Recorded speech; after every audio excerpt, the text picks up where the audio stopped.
Welcome to Reno Talking Sports, where we talk it like we see it. Big plays, bold takes, and no holding back. Football, basketball, baseball, we cover it all with that real energy. I'm Reno, and we don't just watch sports, we live sports. Let's go.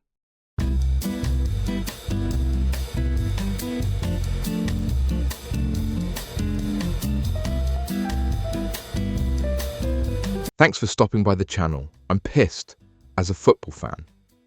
All my life, the league owners have done some real underhanded stuff, not giving black quarterbacks a chance. For years, the lockouts, Colin Kaepernick, blacklisting him from the league, the list goes on.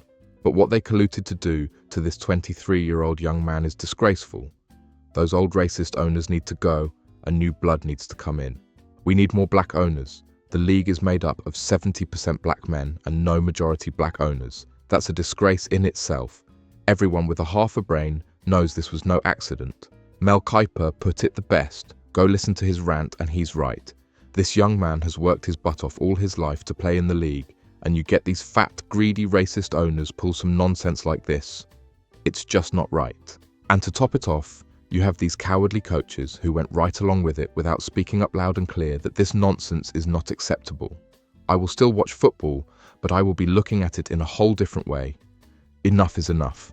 Only thing that's going to stop this nonsense is the player himself. They thought they were smart and said we're going to teach this young black man a lesson, but they failed. If those dummies were smart, they would have read the room. Now it's too late. What they did was unleash a monster on their league, and every one of those clown teams that passed him up are on notice.